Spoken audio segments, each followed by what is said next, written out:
आज हमनी के अभ्यास देखल जाओ मछली कहानी के।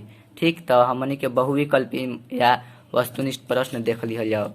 तो पहला बा, मछली कौना विधा के रचना है, कहानी है। मछली के लेखक के नाम बताई। रामेश्वर सिंह काश्यप।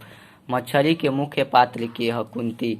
मछली में कौन समस्या उठावल बा, नारी समस्या। रामेश्वर सिंह काश्यप के जन्म कौना जिला में भइल रहे, सासाराम। कुंती के बैल कैसन रहे, धवरा। ये सब बता दिया गइल बा सारांश में। आप पिछले वीडियो में जौना में हम पाठ के डाल दिले बनी, तो यही से ओकरा के जाके देख लेम तो ज़्यादा समझ में आई। चलिए अतुल लघुत्तरीय प्रश्न देखा जाओ। माई के मरे के बेरा कुंती के उम्र कितना रहे, तो माई के मरे के बेरा कुंती के उम्र 9 वर्ष के रहे। सौतेली माई कुंती के शादी काहे ना होके देश, तो सौतेली माई कुंती के शादी ना होके देश काहे से कि जब कुंती शादी के बाद ससुरा चल जाई तो लइकन के संभारी आ घर के सब काम के करी। सौतेली माई तो अपना हाथे खरो ना टारत रही, हमेशा कछैले रहत रही। तीसरा नंबर क्वेश्चन की कुंती के बाबू जी के कौन बीमारी हो गई रहे, तो कुंती के बाबू जी के दम्मा बीमारी हो गई रहे। सब पढ़ा दिले बनी।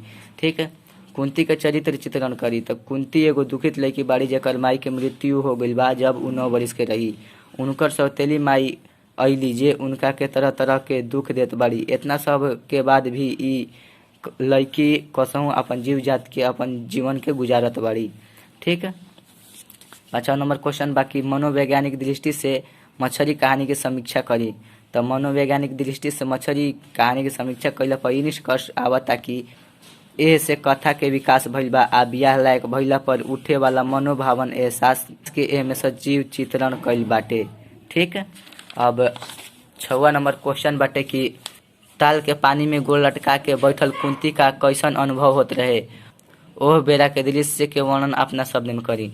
ठीक बा, तो एक उत्तर देख लिया जाओ। ताल के पानी में कुंती के गोल लटका के बैठल बड़ी निमन लागत रहे। गोड़ के अंगुलियन में जब पानी जात रहे तो लागत रहे कि लहर रेशम के डोरा लेखा अजूरा अजूरा जाता आ सुपुली में रह रह के कनकनी उठत रहे, जौन की गुदगुदी बन के हाड़ में फैल जात रहे। झिंगावा मछलियन के एड़ी भीजू आके कुलबुलैला के चलते सौंसे देह गनगना जाते रहे मने काँप उठत रहे। ठीक, ये जो लिख सकें जाके सौंसे देह काँप उठत रहे। कैसे कि अपना शब्द में लिखे के बाद तो अपना शब्द में जैसे भी लिखा, लेकिन सही खाली उत्तर रहे के चाहिए। 7वां नंबर क्वेश्चन बाकी कहानी से 10 से गो मुहावरा के चुन के ओकर अर्थ बतलाई।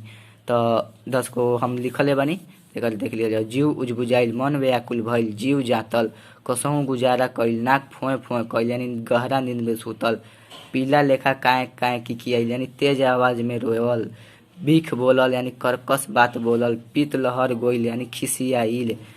फेंकरे लागल यानी रोवे लागल। नरक के भोग भोगल यानी बाउल दुर्दशा उखल या भोगल बाटे ल लागी। ठीक, खरो ना टारल यानी कौनो काम ना कइल। चंग पर चढ़ल रहल यानी हमेशा काम में बाझल रहल। अब रउआ के भी पाठ से 5 गो मुहावरा लिख के कमेंट में बतावे के बाटे आ लिख के ओकर अर्थ बतावे के बाटे।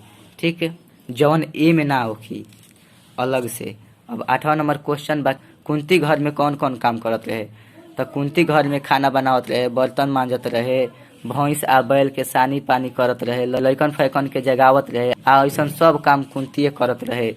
ओकर माई तो अपना के खरो न टारत रहे। अब 9वां क्वेश्चन देखा जाओ कि कुंती जानबूझ के अपना के हरदम काम में बझौले रहत रहे, काहे। उत्तर बाटे कुंती जानबूझ के अपना के काम में हमेशा बझौले रहे काहे से कि उ जानत रहे कि तनिको काम में रोक लगाउने की फेरू आँखिया के सोझा याद के चकरी चले लगी।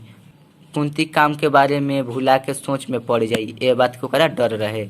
ठीक है, ये भी लिख सकते कि ए बात के ओकरा डर रहे कि कुंती काम के बारे में भुला के सोच में पड़ जाई। तो आगे 10 नंबर क्वेश्चन बाकी कुंती के घर में के बा सब कर नाम लिखी। कुंती के घर में उनकर सौतेली माई आ बाबू बड़न जेकर नाम हमनी के पाठ में दिहल लिखे गई। इनकर सौतेला भाई बहिन बड़स जवना में सीताबा, गीताबा, मोतिया, गायत्रिया, अभिलखावा, कसिया बड़स। ठीक, इनकर चाचा जवन की अलग आगुल बड़न इनको नाम लिखे दिहल गई आ इनका घरे भैंस आ धावरा बैल बाटे। ठीक, जवना जवना के नाम नइखे दिहल गई तवना के नइखे लिखे के जवन जवन दिहल गई तवन लिख देवे के बा। आगे आवेला वीडियो में हमनी के लघुत्तरीय प्रश्न देखल जाई। टेलीग्राम से जुड़ जाई, ओजे सब किताब मिली। धन्यवाद।